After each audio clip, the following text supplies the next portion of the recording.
Welcome to History for Sleep.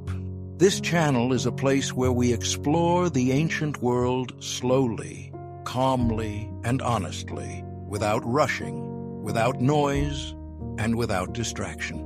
If you enjoy learning about the past in a way that feels peaceful but still meaningful, take a moment to subscribe and let me know in the comments what part of history you'd like to hear next. Tonight, we're answering a simple but unsettling question. Why did ancient people believe shadows were alive? This belief appears again and again across civilizations that never met each other. Different continents, different languages, different religions. And yet, the same idea keeps returning. That shadows were not empty, that they were not harmless, that they were something more than light and darkness. To understand why, we need to forget modern lighting, modern science, and modern assumptions, and step fully into the ancient human experience. Imagine a world with no streetlights, no lamps on every corner, no light switches, no glowing screens. For most of human history, light came from only three places: the sun, the moon, and fire. And fire does not behave politely. Fire flickers, it bends, it dances, it moves. When firelight touches a human body, it creates shadows that stretch and shrink, split apart, and slide across walls and ground. A single person can cast multiple shadows at once. A shadow can appear to move independently.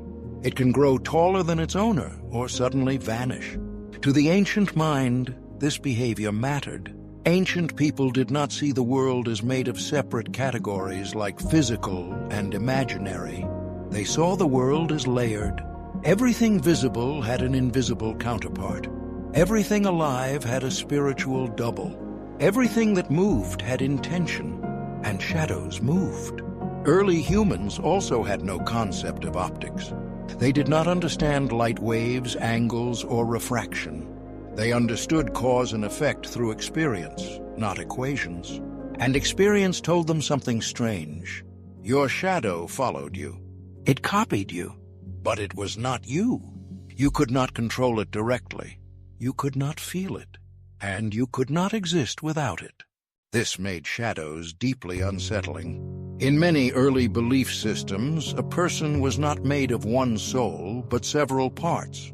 A body, a breath, a name, a reflection, and a shadow. In ancient Egypt, the shadow was called the shoot. The shoot was not decoration. It was protection. Egyptian texts describe the shadow as something that guarded a person, stayed close to them, and remained with them after death. Losing your shadow was considered dangerous. It meant vulnerability. Some spells were designed to preserve the shadow in the afterlife, ensuring the dead remained whole. This tells us something important. The shadow was not symbolism, it was identity. In Mesopotamia, shadows were associated with the land of the dead. Ghosts were sometimes described not as transparent figures, but as shadows that had lost their bodies. In ancient Greece, the word skia meant both shadow and ghost. The dead in the underworld were not fully alive beings.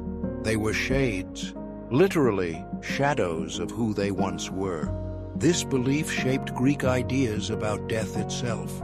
To die was not to vanish, but to become shadow-like. Present, but diminished. Visible, but unreachable. Across parts of Africa, Asia, and the Pacific Islands, shadows were treated with caution. Stepping on someone's shadow could harm them. Capturing a shadow could steal strength. Damaging a shadow could invite illness. These beliefs may sound irrational now, but they followed a consistent logic. Ancient people believed that anything which perfectly mimicked a living person must share in their life force. And shadows were perfect mimics. They reacted instantly.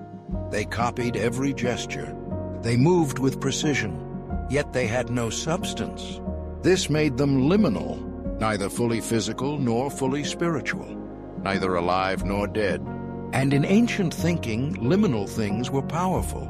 Twilight, dawn, dreams, sleep, caves, mirrors, shadows.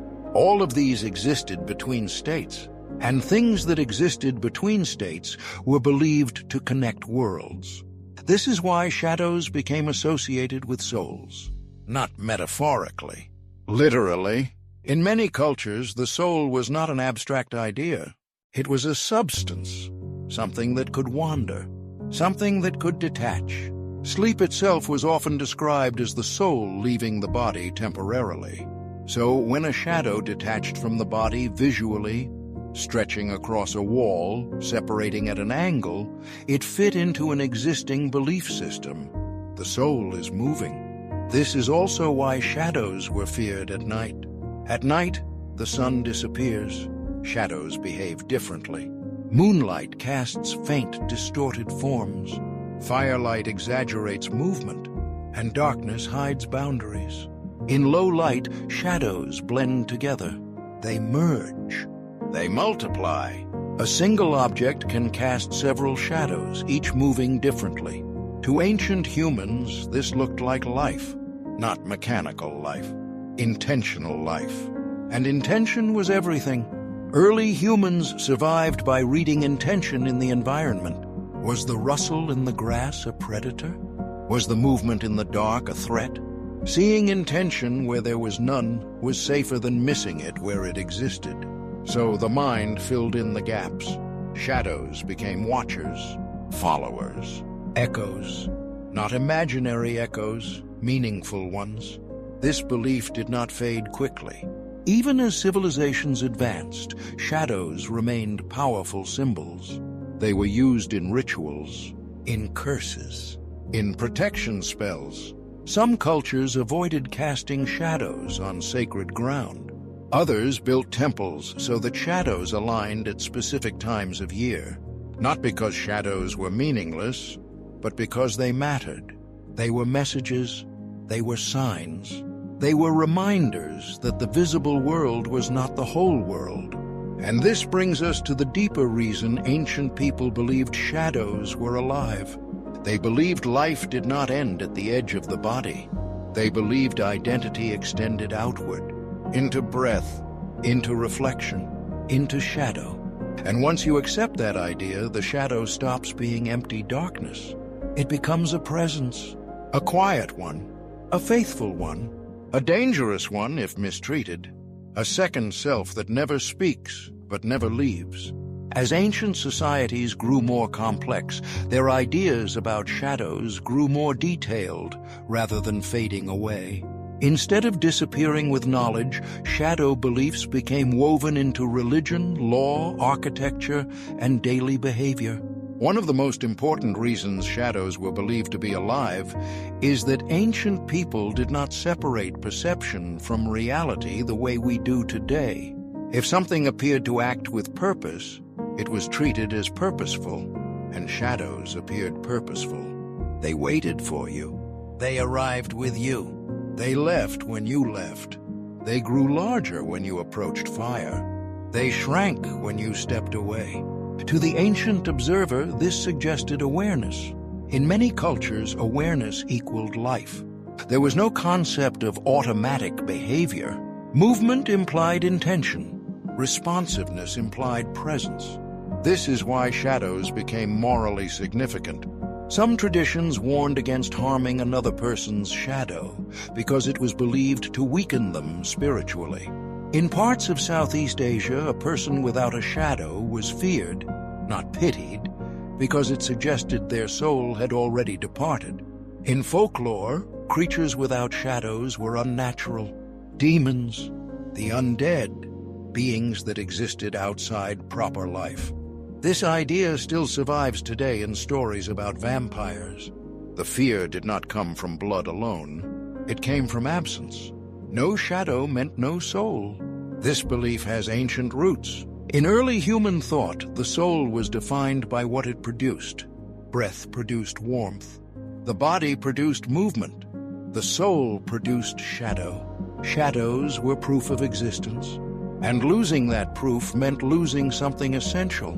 This is also why shadows became linked to death. When someone died, their body remained, but their shadow did not behave the same way. The still body cast a shadow, but it no longer moved on its own. The familiar mimicry was gone. To ancient observers, this suggested separation. The shadow had departed. Many cultures believed that after death, the soul became shadow-like, thinner, quieter, less solid. This explains why underworlds across the ancient world were described as dim, gray, or shadow-filled rather than fiery or dramatic. The afterlife was not imagined as punishment at first. It was imagined as reduction. Life but faded, movement but muted, existence but distant. A shadow world. Shadows were also associated with memory. Because shadows repeat our movements, ancient people saw them as records. They remembered gestures. They preserved form. Some cultures believed shadows retained the experiences of a person and could carry those experiences into the spirit world. This belief influenced burial practices. Graves were oriented carefully so shadows fell in specific ways. Objects were placed to anchor the shadow. Amulets were worn to protect it. Protection mattered because shadows were vulnerable. Unlike the body, a shadow could be cut by light, broken by darkness, distorted by terrain. Ancient people believed this vulnerability made shadows targets. Spirits, gods, or hostile forces could attack a shadow to harm the person indirectly. This idea appears in curses and spells that target footprints, reflections, or shadows rather than the body itself. It was safer, more subtle, more effective. And because shadows were always present, they were always exposed. Another reason shadows felt alive was because they behaved differently depending on time and place. At noon, shadows were short and obedient. In the morning and evening, they stretched unnaturally long. A person could appear enormous, distorted, monstrous.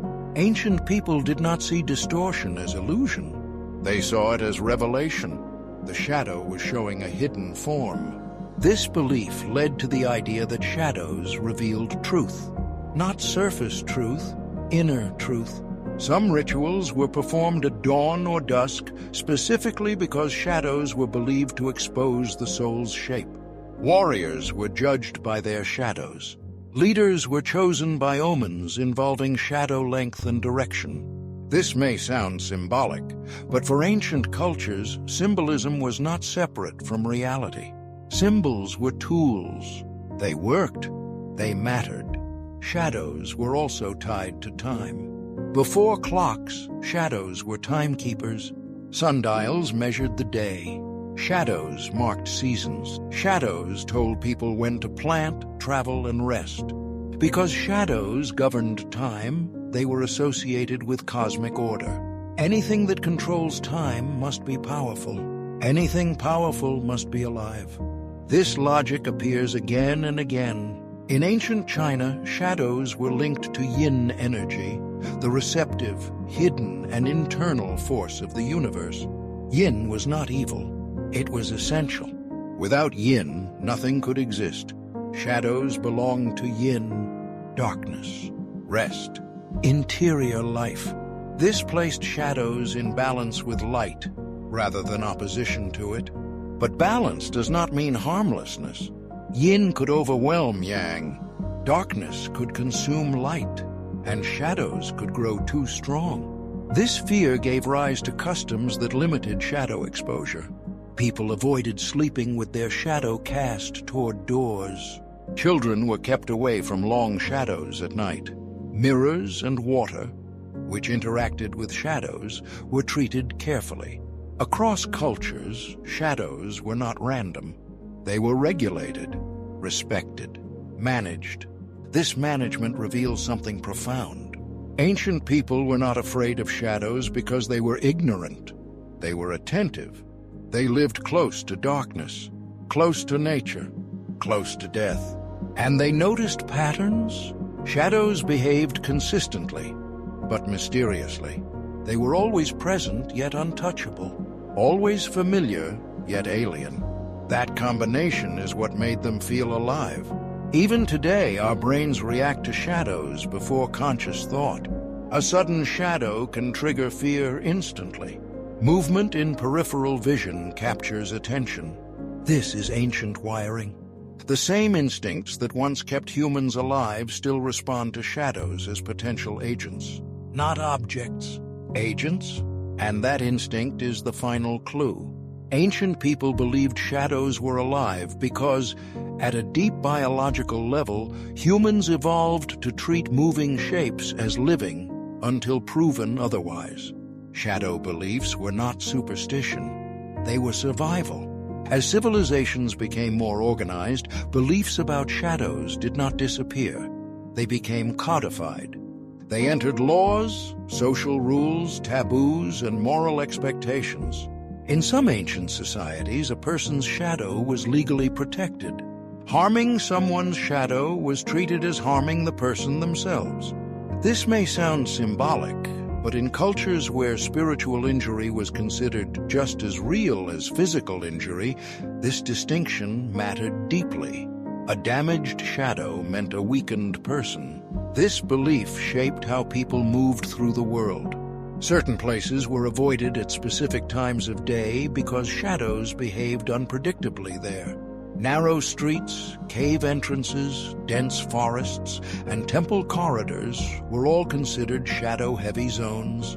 These were places where shadows overlapped, merged, or detached from clear sources.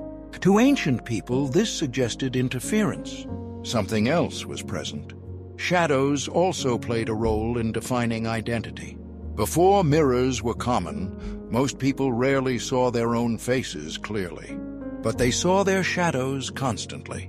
Your shadow was the most consistent image of yourself. It showed your outline, your height, your posture. Children learned who they were, partly by watching their shadow grow. This is why shadows became associated with the self. Not the surface self, the inner one. The part that persists even when appearances change. In some cultures, a person's true nature was believed to be visible in their shadow, not their face. Faces could lie. Shadows could not. They followed physical truth, not intention. A stooped person cast a stooped shadow. A trembling person cast a trembling shadow. Ancient thinkers noticed this. They believed shadows revealed honesty. This idea survived in myths where heroes confront their shadow selves, not as metaphors, but as literal manifestations. To face one's shadow was to face oneself. Another reason shadows felt alive was because they interacted with other shadows. Shadows touched, merged, separated. Two people standing close could share a single shadow. To ancient minds, this was meaningful.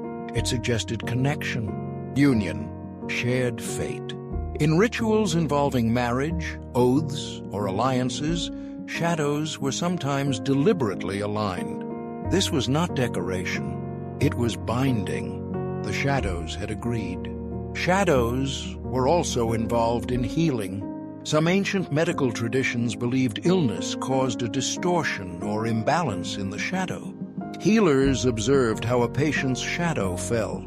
If it appeared broken, weak, or uneven, it suggested spiritual disruption.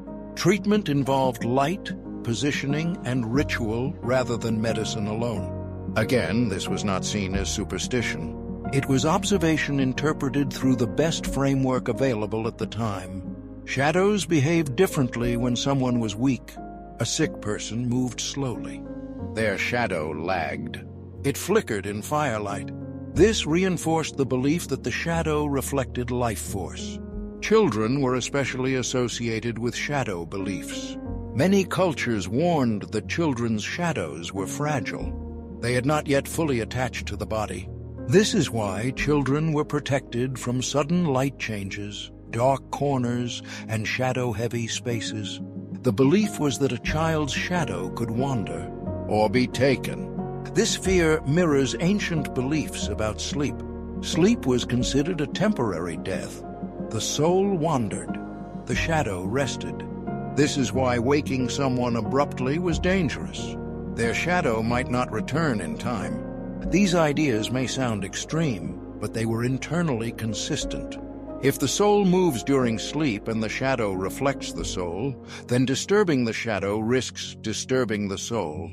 Even today, many people instinctively dislike being woken suddenly. The fear lingers. Shadows also became symbols of fate. In some traditions, a person's shadow length at birth or death was recorded. It was believed to predict lifespan. Long shadows suggested endurance. Short shadows suggested brevity.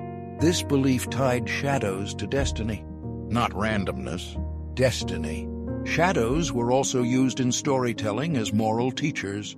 Stories warned against chasing shadows, stealing shadows, or abandoning them. These were lessons about identity, greed, and balance. To lose your shadow was to lose yourself. To ignore your shadow was to ignore truth. To be consumed by shadow was to lose clarity.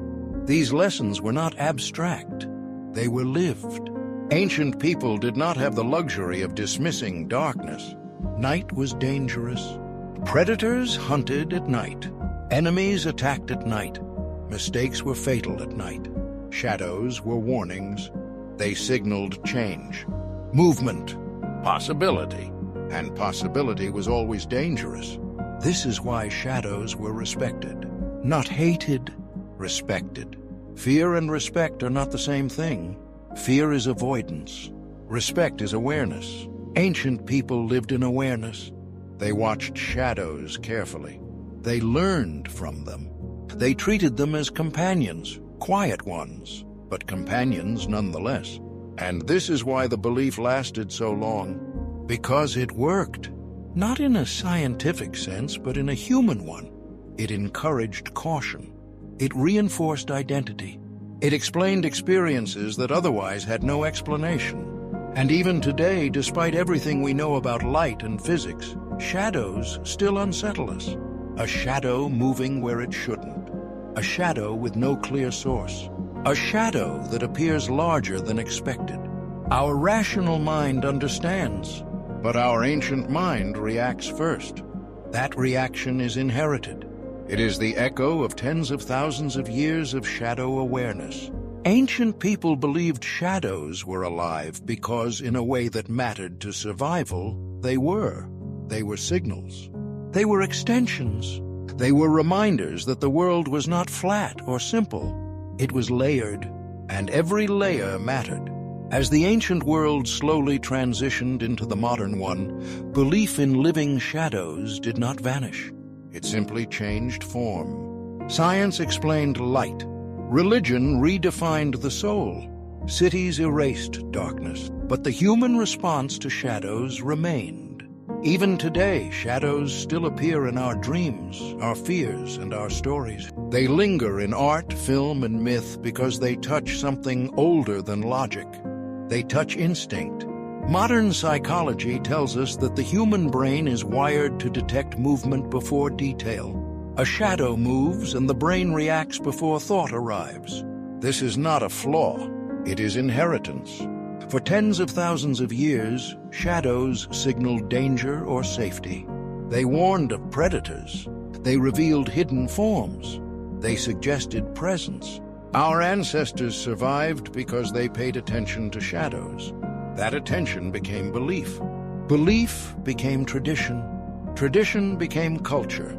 Even when the explanation changed, the reaction stayed. This is why shadows still feel different from other visual effects. A reflection is passive. A shadow is responsive. A reflection waits for you. A shadow follows you. It responds instantly, without delay, without permission. And that immediacy still feels personal. Ancient people believed shadows were alive because they behaved like companions. They arrived with you. They stayed with you. They left when you left. They shared your shape, but not your substance. To early humans, that meant soul. Not metaphorical soul, actual soul. Something that could separate, wander, weaken, or strengthen.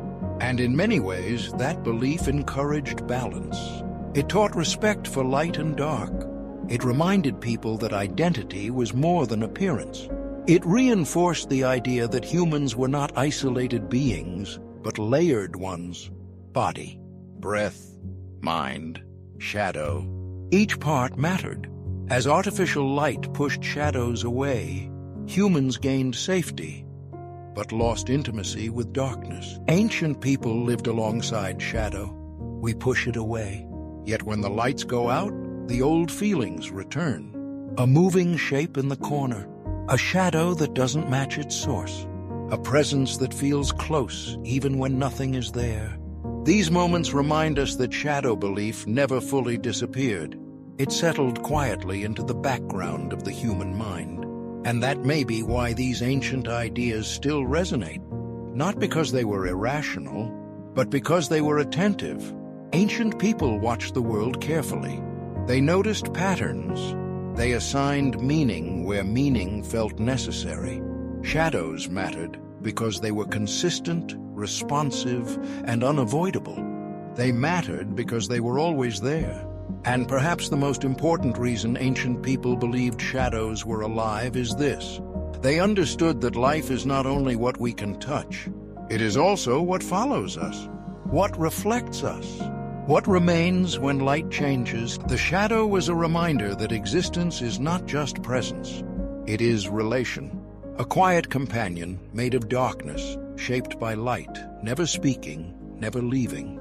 And even now, as you listen, somewhere nearby, a shadow is resting. Still, silent, patient, just as it has been for as long as humans have existed.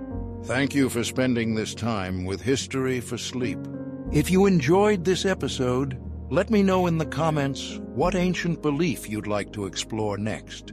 And if you'd like to continue traveling through the quiet, mysterious past together, consider subscribing. Until next time, may your night be calm and your shadows gentle.